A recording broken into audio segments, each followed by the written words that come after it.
പാറിമായം. ഇനി മണ്ടോതിരി ചേച്ചി ഇതൊന്നും വിളിക്കാൻ പാടില്ല, കവയത്രി എന്ന് വിളിക്കണം. അല്ല, കൊറേയൊക്കെ ഇങ്ങനെ എഴുതുമായിരുന്നു, പക്ഷെ ഞാൻ ശ്രദ്ധിച്ചിരുന്നില്ല. ഇതാണിപ്പോ പ്രസിദ്ധീകരിച്ചത്. ശരി ശരി ശരി, വിളിച്ചത് സന്തോഷം. കണ്ടോ, ഇനിയിപ്പോ അടുത്ത കോള് വരും. നമുക്ക് ഈ സ്വീകരണത്തിന് ആനയെ കൊണ്ടുവന്നാലാ? അതെ, ഈ ആന കൊടുക്കാനുള്ള പൈസ ഇവിടെ കിട്ടും. 12 ടെന്റിന്റെ വിഷയട്ടാ ആന ക്ലബിന്റെ മെമ്പറാക്കി എന്നെ കളറ് ഗുമ്മാവട്ടെ എന്ന് വിചാരിച്ചു. എല്ലാം വേണം, വേണ്ട ഞാൻ പറയില്ല, പക്ഷേ പൈസ. ശരി ശരി ശരി. കണ്ണുനീർ തുള്ളിയ ശ്രീയോട് ഉപമിച്ച കാവ്യഭാവനേ അഭിനന്ദനം അഭിനന്ദനം അഭിനന്ദനം. മഹാകവി മണ്ടോദരി അഭിനന്ദനം. ഈ വിരല കൊണ്ടാണ് മൂക്കുര എഴുതിയത്. കവിത വായിച്ചിട്ടോ? ഗംഭീര കവിത. സുഖതാട്ടാ, എന്താ എല്ലാരും കൂടി? നാടിന്റെ കലയും സംസ്കാരത്തെയും സംരക്ഷിക്കേണ്ടത് ആരാ? പുലരിക്കാർ. അത് ഞങ്ങളെ തീരുമാനിച്ചു. പുലരി ആർട്സ് ആൻഡ് സ്പോർട്സ് ക്ലബിന്റെ 25ാം വാർഷികം അടുത്ത മാസം 10 നടത്താൻ തീരുമാനിച്ചു. എന്താ സംഭാവന എഴുതിക്കോളൂ. അതിനൊന്നും വന്നതല്ല, തത്തമ്മത്തോടിന്റെ അഭിമാനമാണ് കവയത്രി മണ്ടോദരി. പുലരി ആർട്സ് ആൻഡ് സ്പോർട്സ് ക്ലബിന്റെ വാർഷികത്തിന് മുഖ്യാതിഥിയായി മണ്ടോദരി മേഡത്തിനെ ഞങ്ങൾക്ക് കിട്ടണം.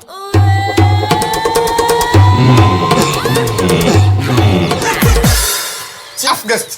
ചീഫ് ഗസ്റ്റ് ഈ സാധനം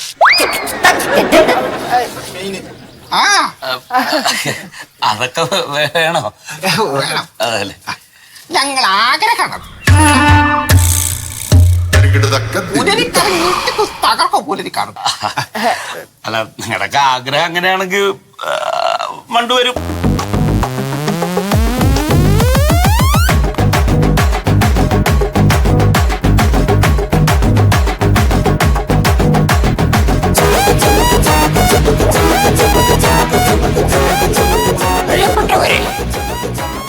മണ്ടോദരി മാഡത്തിന് നവിക്കുന്നു നവിക്കുന്നു നവിക്കുന്നു.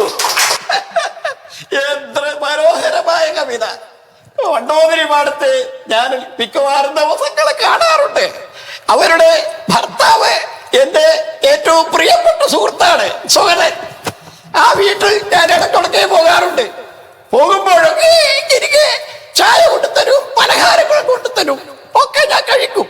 അപ്പോഴൊക്കെ ഞാൻ കരുതിയത് അടുക്കളക്കുള്ളിൽ മാത്രം കറങ്ങി നടക്കുന്ന ഒരു മണ്ടിയാണ് മണ്ടോദരി എന്നാണ്.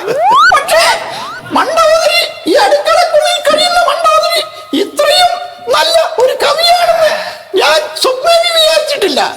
ഞാൻ മഹാന്മാരുടെ പല കവിതകളും വായിച്ചിട്ടുണ്ട്. വൈലോപ്പള്ളിയുടെയും വെള്ളത്തോളിന്റെയും ഒക്കെ കവിതകൾ ഞാൻ വായിച്ചിട്ടുണ്ട്.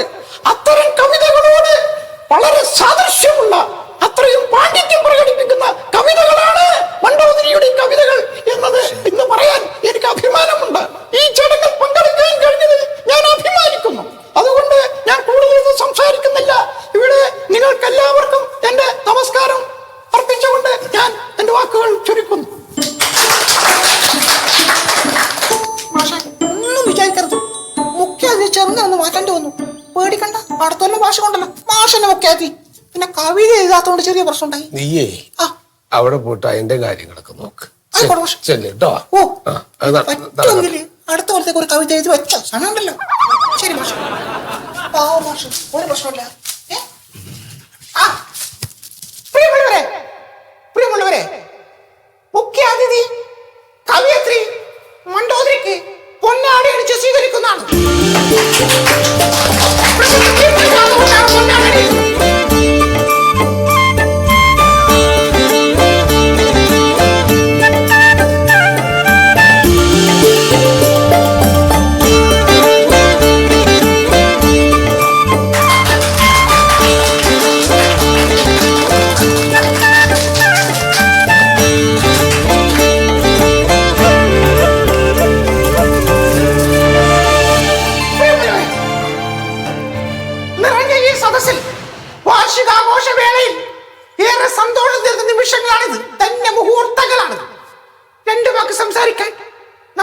പ്രശസ്ത കവയിത്രി മണ്ടോദരി മേഡത്തെ ക്ഷണിക്കുന്നു.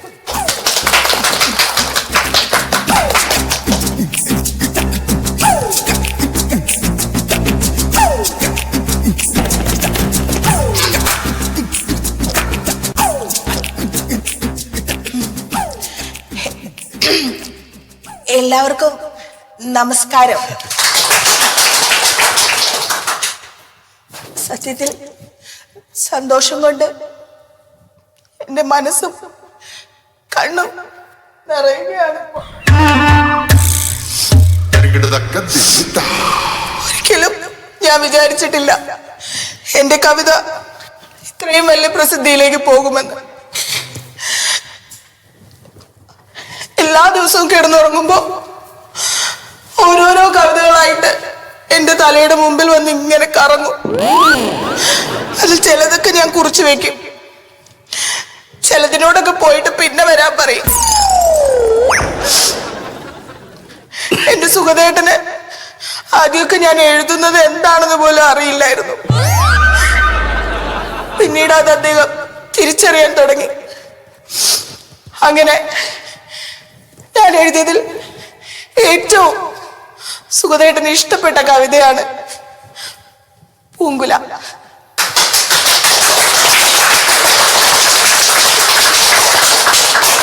അത് സുഖദേട്ടൻ പോലും അറിയാതെയാണ് ഞാൻ തീപ്പൊരിയിലേക്ക് അയച്ചത്. എന്റെ ഫോട്ടോ മാസികയിൽ കണ്ട ആ ദിവസം സുഖദേട്ടൻ തുള്ളിച്ചാടുകയായിരുന്നു. ഇനിയും പ്രസിദ്ധീകരിക്കാത്ത ഒരുപാട് കവിതകൾ എന്റെ അലമാരയിൽ നിറഞ്ഞു നിൽക്കുന്നുണ്ട്. അവരെല്ലാവരും ഞാൻ പുറത്തു വിടും. അല്ലേ സുഖദേട്ട? ഇങ്ങനെ ഒരു പൊന്നാട് തന്നതിന്, പൂച്ചെണ്ട് തന്നതിന്, ഞങ്ങളെ ഇങ്ങനെ അംഗീകരിച്ചതിന് ഒരുപാട് നന്ദി. പിന്നെ കവിത്രിയോടൊരു ചോദ്യം ചോദിക്കാറുണ്ട്. എന്റെ സ്റ്റുഡന്റ് തന്നെയാണ് കവിത്രി. അന്ന് പഠിക്കണ കാലത്ത് കുറെ അക്ഷരത്തെറ്റൊക്കെ ഉള്ള ആളാ. പക്ഷെ ഇപ്പോ ഒരു കവിത എഴുതി നാട് അംഗീകരിക്കണമെന്നൊക്കെ പറയുമ്പോ ഒരു ഗുരുനാഥന്റെ സന്തോഷം പറയാനില്ലല്ലോ. എന്തായാലും നന്നായി. പിന്നെ എനിക്ക് ആ കവിതയില് ഏറ്റവും ഹൃദ്യമായിട്ട് തോന്നിയിട്ടുള്ള ഒരു 4 വരികൾ, അത് ഗംഭീരാണത്. അപ്പൊ അതിന്റെ എൻ്റെ ഒരു സംശയം ഞാൻ അത് തീർക്കാൻ വേണ്ടിയിട്ട്, മറ്റുള്ളവർക്കും അത്തരത്തിലുള്ളൊരു സംശയം ഉണ്ടോ എന്നറിയില്ലോ. അപ്പൊ അതൊന്ന് പറഞ്ഞാൽ നന്നായി. ആ വരികള് ഇതാണ്: തലയറുക്കപ്പെടേണ്ട കോഴിയുടെ ചികളത്തുടിപ്പുകൾ അറിവുകാരന്റെ കത്തിയുടെ പതുങ്ങിയ മൃത്യുഗന്ധം തിരിച്ചറിയുന്നു. സിംബോളിക്കാത്. എനിക്ക് അത് ഒന്നറിഞ്ഞാൽ, അത് കവിത്രിയുടെ കയ്യിൽ നിന്ന് തന്നെ അതൊന്ന് കേട്ടാൽ ഒന്ന് ഒരു സന്തോഷമായി. മറ്റുള്ളവർക്കും അത് മനസ്സിലാക്കാലോ. അല്ല, അതിപ്പോ അങ്ങനെ ഒരാൾക്ക് തന്നെ അതിന്റെ ഒരു അർത്ഥം പറഞ്ഞു കൊടുക്കാൻ പറ്റില്ല. പിന്നെ കവിയത്രി ഉദ്ദേശിക്കുന്നത് ഇത് പലർക്കും പല രീതിയിൽ വേണമെങ്കിൽ വ്യാഖ്യാനിക്കാം. അല്ലാണ്ട് അതിന് പ്രത്യേകിച്ച് ഒരു അർത്ഥമൊന്നുമില്ല. അർത്ഥമുണ്ട്, കവിതയ്ക്ക് അർത്ഥമുണ്ട്. അറിയില്ലെങ്കിൽ ആ അർത്ഥം ഞാൻ പറഞ്ഞു തരാം.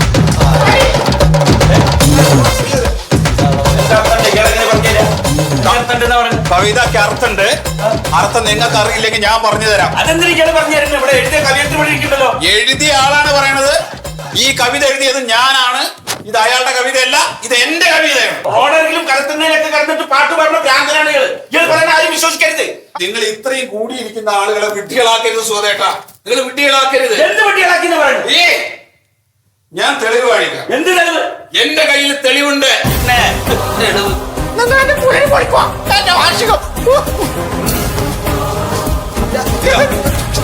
നിങ്ങളൊരു കാര്യം മനസ്സിലാക്കണം. എന്റെ കവിത ഇവിടെ അച്ചടിച്ചു വന്നത് 1 മാസമായിട്ടേ ഉള്ളൂ. അതിനു മുമ്പ് 4 മാസം മുമ്പ് എന്റെ കവിത ഞാൻ എന്റെ ഫേസ്ബുക്കില് ഞാൻ പ്രസിദ്ധീകരിച്ചിട്ടുണ്ട്. ഭയത്തിന്റെ ഉമിനീരിറക്കാം, തലയെറുക്കപ്പെടേണ്ട കോഴിയുടെ ചെകിളത്തുടിപ്പുകൾ, അറിവുകാരന്റെ കത്തിയുടെ പതുങ്ങിയ മൃത്യുഗന്ധം തിരിച്ചറിയുന്നു. എന്റെ കവിതയുടെ ആദ്യ ഭാഗമാണത്. ഭയത്തിന്റെ ഉമിനീരിറക്കാം, ഭയത്തിന്റെ ഉമിനീരിറക്കാം. നിങ്ങൾക്ക് നോക്കാം. എന്താ ഇവരുടെ കവിതയുടെ പേരെന്താ? ആ പൂക്കുറ്റിയോ പൂങ്കുലയോ ഈ സത്യാവസ്ഥ ഇതെന്റെ കവിതയാണ് എന്ന സത്യാവസ്ഥ നിങ്ങൾ അറിയിക്കുന്നതിന് വേണ്ടിയിട്ടാണ് ഞാൻ ഇപ്പോ ഇവിടേക്ക് കയറി വന്നത്. ഞാൻ നേരത്തെ അവിടെ ഉണ്ട്. സുഹൃത്തുക്കളെ, എന്തായാലും ഒരു കാര്യത്തിൽ എനിക്ക് വലിയ സന്തോഷമുണ്ട്. എന്റെ കവിത, എന്റെ ഹൃദയത്തിൽ നിന്ന് വന്ന വരികൾ അച്ചടിമഷി പുരണ്ടല്ലോ എന്ന് പറഞ്ഞു. സന്തോഷം, സന്തോഷം. നമസ്കാരം.